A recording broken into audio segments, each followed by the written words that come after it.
Moby-Dick, or The Whale by Herman Melville. Chapter 48, The First Lowering. The phantoms, for so they then seemed, were flitting on the other side of the deck, and with a noiseless celerity were casting loose the tackles and bands of the boat which swung there. This boat had always been deemed one of the spare boats, though technically called the captain's on account of its hanging from the starboard quarter. The figure that now stood by its bows was tall and swart, with one white tooth evilly protruding from its steel-like lips. A rumpled Chinese jacket of black cotton funereally invested him, with wide black trousers of the same dark stuff. But strangely crowning this ebonness was a glistening white plaited turban, the living hair braided and coiled round and round upon his head. Less swart in aspect, the companions of this figure were of that vivid tiger yellow complexion peculiar to some of the aboriginal natives of the Manilas, a race notorious for certain diabolism of subtlety, and by some honest white mariners supposed to be the paid spies and secret confidential agents on the water of the devil, their lord, whose counting room they supposed to be elsewhere. While yet the wandering ship's company were gazing upon these strangers, Ahab cried out to the white turbaned old man at their head, "All ready there, Fidela?" "Ready," was the half-hissed reply. "Lower away then, do you hear?" shouting across the deck. "Lower away there, I say." Such was the thunder of his voice that, spite of their amazement, the men sprang over the rail. The sheaves whirled round in the blocks. With a wallow, the three boats dropped into the sea, while with a dexterous, off-handed daring unknown in any other vocation, the sailors, goat-like, leaped down the rolling ship's side into the tossed boats below. Hardly had they pulled out from under the ship's lee when a fourth keel, coming from the windward side, pulled round under the stern and showed the five strangers rowing Ahab, who, standing erect in the stern, loudly hailed Starbuck, Stubb, and Flask to spread themselves widely so as to cover a large expanse of water. But with all their eyes again riveted upon the swart Fidela and his crew, the inmates of the other boats obeyed not the command. "Captain Ahab," said Starbuck. "Spread yourselves," cried Ahab. "Give way, all four boats. Thou, Flask, pull out more to leeward." "Aye, aye, sir," cheerily cried little King Post, sweeping round his great steering oar. "Lay back," addressing his crew. There again. There she blows right ahead, boys. Lay back. Never heed yonder yellow boys, Archie." "Oh, I don't mind him, sir," said Archie. "I knew it all before now. Didn't I hear him in the hold? And didn't I tell Cabaco here of it? What say you, Cabaco? They are stowaways, Mr. Flask. Pull, pull, my fine hearts alive. Pull, my children. Pull, my little ones."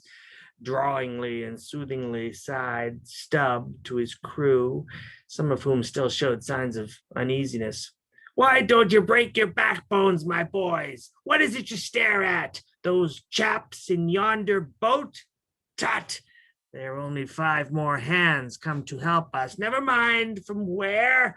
The more the merrier. Pull, then, do pull. Never mind the brimstone. Devils are good fellows enough. So there you are now. That's the stroke for £1,000. That's the stroke to sweep the stakes.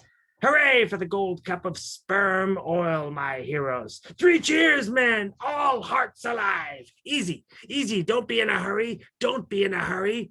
Why don't you snap your oars, you rascals? Bite something, you dogs. So then, softly. That's it. Long and strong. Give way there, give way. The devil fetch you, you ragamuffin rapscallions. You're all asleep. Stop snoring, you sleepers, and pull, will you? Pull, can't you? Pull, won't you?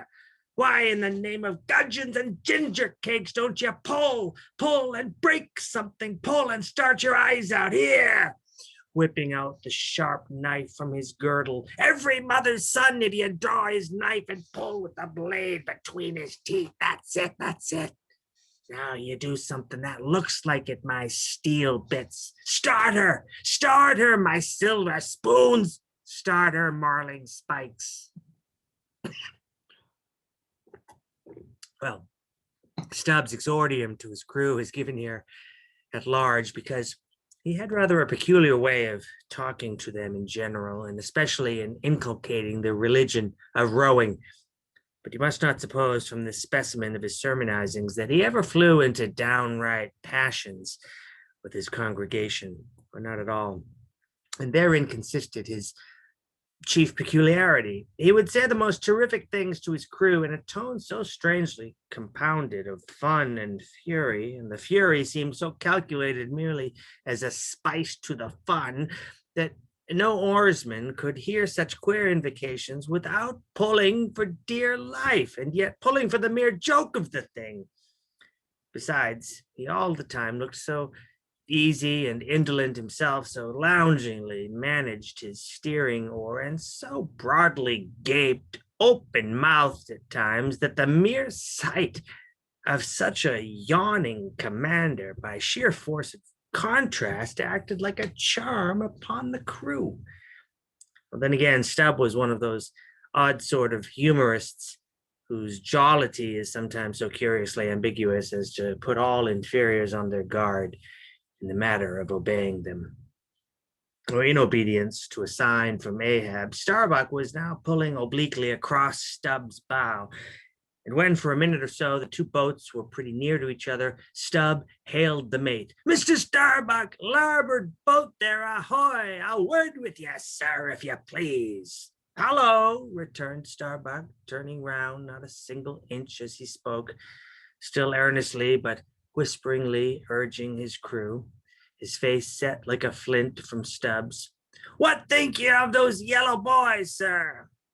"Smuggled on board somehow before the ship sailed. Strong boys," in a whisper to his crew, and then speaking out loud again. "A sad business, Mr. Stubb. Seethe her, my lads. But never mind, Mr. Stubb, all for the best. Let all your crew pull strong, come what will. Spring, my men, spring. There's hogsheads of sperm ahead, Mr. Stubb, and that's what you came for. Pull, my boys. Sperm's the play. This at least is duty, and profit hand in hand." Aye, I thought as much," soliloquized Stubb when the boats diverged. "As soon as I clapped eye on him, I thought so. Aye, and that's what he went into the aft to hold for so often, as Doughboy long suspected. They were hidden down there. The white whale's at the bottom of it.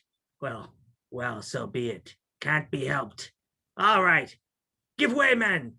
It ain't the white whale today. Give way."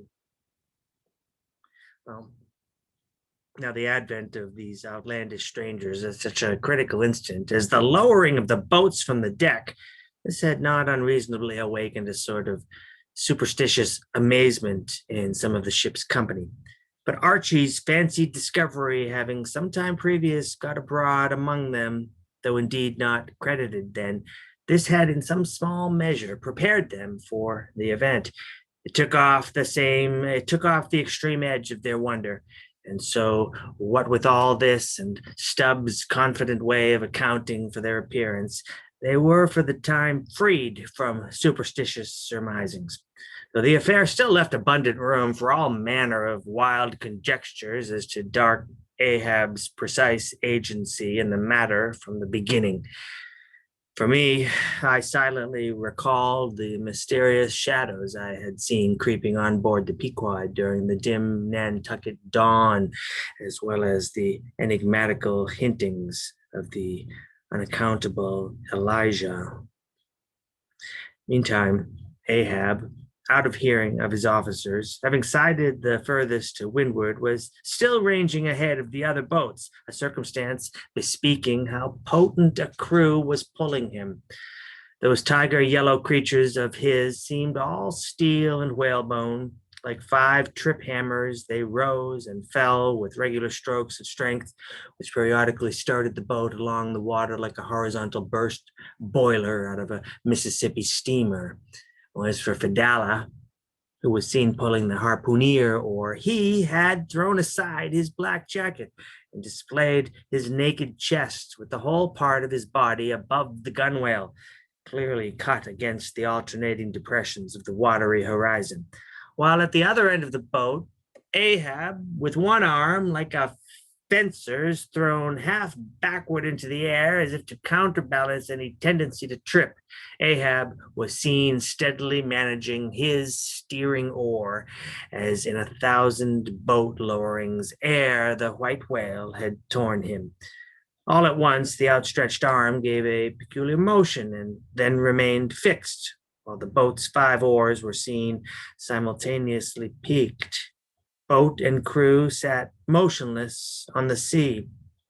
Instantly, the 3 spread boats in the rear paused on their way. The whales had irregularly settled bodily down into the blue, thus giving no distantly discernible token of the movement, though from his closer vicinity Ahab had observed it. "Every man look out along his oars," cried Starbuck. "Thou, Queequeg, stand up." Nimbly springing up on the triangular raised box in the bow, the savage stood erect there, and with intensely eager eyes gazed off towards the spot where the chase had last been descried. Likewise, upon the extreme stern of the boat, where it was also triangularly platformed level with the gunwale, Starbuck himself was seen coolly and adroitly balancing himself to the jerking tossings of his chip on a craft and silently eyeing the vast blue eye of the sea.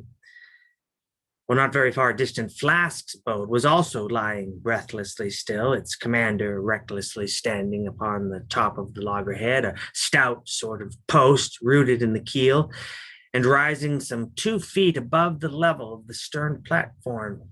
It is used for catching turns with the whale line. Its top is not more spacious than the palm of a man's hand, and standing upon such a base as that, Flask seemed perched at the masthead of some ship which had sunk to all but her trucks. But Little King Post was small and short, and at the same time Little King Post was full of a large and tall ambition, so that this loggerhead standpoint of his did by no means satisfy King Post. "I can't see 3 seas off. Tip up us in an oar there. Let me up on that." Upon this, Daggoo, with either hand upon the gunwale to study his way, swiftly slid aft, and then, erecting himself, volunteered his lofty shoulders for a pedestal. "Good a masthead as any, sir. Will you mount?" "Well, that I will, and thank you very much, my fine fellow. Only I wish you was 50 feet taller." Whereupon, planting his feet firmly against 2 opposite planks of the boat, the gigantic Negro, stooping a little, presented his flat palm to Flask's foot, and then putting Flask's hand on his hearse-plumed head and bidding him spring as he himself should toss, with one dexterous fling landed the little man high and dry on his shoulders. And here was Flask now standing, Daggoo with one lifted arm furnishing him with a breastband to lean against and steady himself by. At any time, it is a strange sight to see the tyro, to see with what wondrous habitude of unconscious skill the whaleman will maintain an erect posture in his boat, even when pitched about by the most riotously perverse and cross-running seas. Still more strange to see him giddily perched upon the loggerhead itself under such circumstances. But the sight of little Flask mounted upon gigantic Daggoo was yet more curious, for sustaining himself with a cool, indifferent, easy, unthought of barbaric majesty, the noble Negro to every roll of the sea harmoniously rolled his fine form. On his broad back, flaxen-haired Flask seemed a snowflake. The bearer looked nobler than the rider. Though truly vivacious, tumultuous, ostentatious, little Flask would now and then stamp with impatience, but not one added heave did he thereby give to the Negro's lordly chest. So have I seen passion and vanity stamping the living magnanimous earth, but the earth did not alter her tides and her seasons for that. Meanwhile, Stubb, the third mate, betrayed no such far-gazing solicitudes. The whales might have made one of their regular soundings, not a temporary dive from mere fright. And if that were the case, Stubb, as his wont in such cases it seems, was resolved to solace the languishing interval with his pipe. He withdrew it from his hatband, where he always wore it aslant like a feather. He loaded it and rammed it home with the loading of his thumb end. But hardly had he ignited his match across the rough sandpaper of his hand when Tashtego, his harpooner, whose eyes had been setting to windward like two fixed stars, suddenly dropped like light from his erect attitude to his seat, crying out in a quick frenzy of hurry, "Down, down all, and give way! There they are!" To a landsman, no whale nor any sign of a herring would have been visible at that moment. Nothing but a troubled bit of greenish white water and thin scattered puffs of vapor hovering above it and suffusingly blowing off to leeward, like the confused scud from white rolling billows. The air around suddenly vibrated and tingled, as it were, like the air over intensely heated plates of iron. Beneath this atmospheric waving and curling, and partially beneath a thin layer of water also, the whales were swimming. Seen in advance of all the other indications, the puffs of vapor they spouted seemed their forerunning couriers and detached flying outriders. All four boats were now in keen pursuit of that one spot of troubled water and air, but it bade fair to outstrip them. It flew on and on as a mass of interblending bubbles borne down a rapid stream from the hills. "Pull, pull, my good boys," said Starbuck in the lowest possible but intensest concentrated whisper to his men, while the sharp, fixed glance from his eyes darted straight ahead of the bow, almost seemed as two visible needles in two unerring binnacle compasses. He did not say much to his crew, though, nor did his crew say anything to him. Only the silence of the boat was at intervals startlingly pierced by one of his peculiar whispers, now harsh with command, now soft with entreaty. How different the loud little king post. "Sing out and say something, my hearties. Roar and pull, my thunderbolts. Beach me on their black backs, boy. Only do that for me and I'll sign over to you my mother's vineyard plantation, boys, including wife and children, boys. Lay me on, lay me on. Oh, Lord, Lord, but I shall go stark, staring mad. See that white water." And so shouting, he pulled his hat from his head and stamped up and down on it, and then picking it up, flirted it far off upon the sea, and finally fell to rearing and plunging in the boat's stern like a crazed colt from the prairie. "Look at that chap now," philosophically drawled Stubb, who, with his unlighted short pipe mechanically retained between his teeth at a short distance, followed after. "He's got fits, that Flask has. Fits! Yes, give him fits. That's the very word. Pitch fits into him. Merrily, merrily, hearts alive. Pudding for supper, you know. Merry's the word. Pull, babes, pull, sucklings, pull all.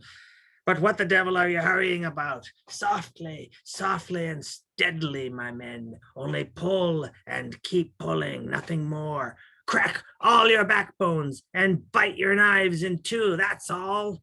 Take it easy, why don't you? Take it easy, I say, and burst all your livers and lungs." But what it was that inscrutable Ahab said to that tiger yellow crew of his, these were words best omitted here, for you live under the blessed light of the evangelical land. Only the infidel sharks and the audacious seas may give ear to such words when, with tornado brow and eyes of red murder and foam-glued lips, Ahab leaped after his prey. Meanwhile, all the boats tore on. The repeated specific allusions of Flask to that whale, as he called the fictitious monster, which he declared to be incessantly tantalizing his boat's bow with its tail. These allusions of his were at times so vivid and lifelike that they would cause some one or two of his men to snatch a fearful look over the shoulder. But this was against all rule, for the oarsmen must put out their eyes and ram a skewer through their necks, usage pronouncing that they must have no organs but ears and no limbs but arms in these critical moments.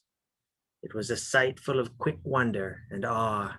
The vast swells of the omnipotent sea, the surging hollow roar they made as they rolled along the 8 gunwales like gigantic bowls in a boundless bowling green. The brief suspended agony of the boat as it would tip for an instant on the knife-like edge of the sharper waves that almost seemed threatening to cut it in two, the sudden profound dip into the watery glens and hollows, the keen spurrings and goadings to gain the top of the opposite hill, the headlong sled-like slide down its other side, all these, with the cries of the headsmen and harpooneers and the shuddering gasps of the oarsmen, with the wondrous sight of the ivory Pequod bearing down upon her boats with outstretched sails like a wild hen after her screaming brood. All this was thrilling. Not the raw recruit marching from the bosom of his wife into the fever heat of his first battle, not the dead man's ghost encountering the first unknown phantom in the other world. Neither of these can feel stranger and stronger emotions than that man does who for the first time finds himself pulling into the charmed, churned circle of the hunted sperm whale. The dancing white water made by the chase was now becoming more and more visible, owing to the increasing darkness of the dun cloud shadows flung upon the sea. The jets of vapor no longer blended, but tilted everywhere to right and left.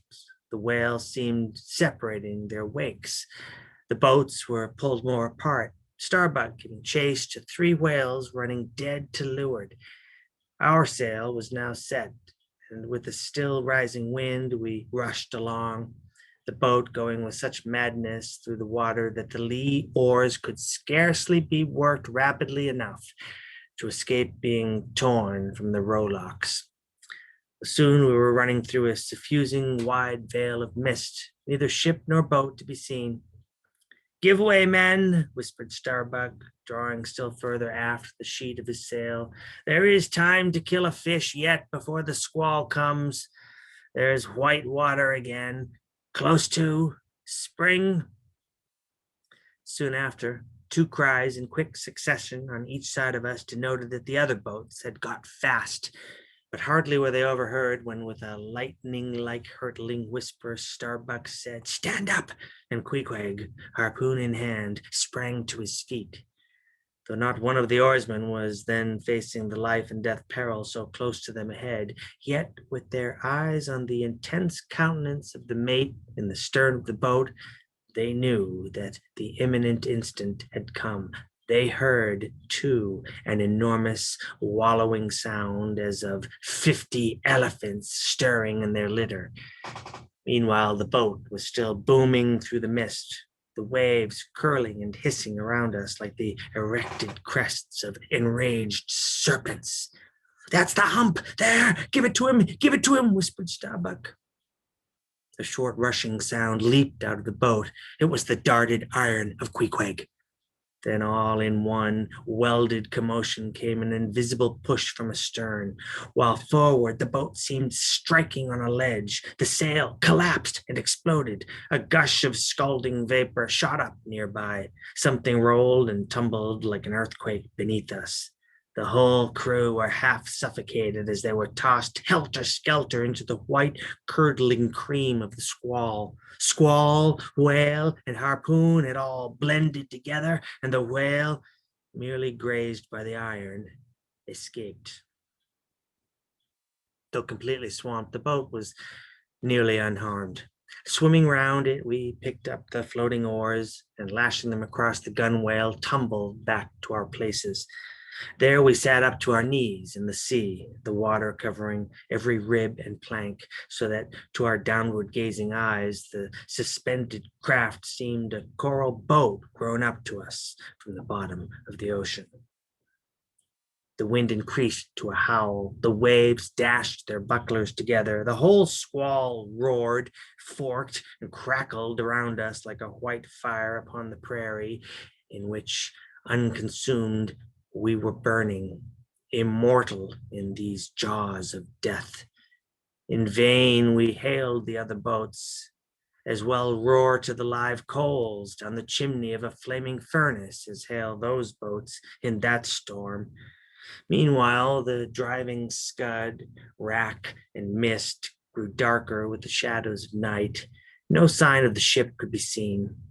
The rising sea forbade all attempts to bail out the boat. The oars were useless as propellers, performing now the office of life preservers. So, cutting the lashing out of the waterproof match gag, after many failures, Starbuck contrived to ignite the lamp in the lantern. Then, stretching it out on a waif pole, handed it to Queequeg as the standard bearer of this forlorn hope. There, then, he sat, holding up that imbecile candle in the heart of that almighty forlornness.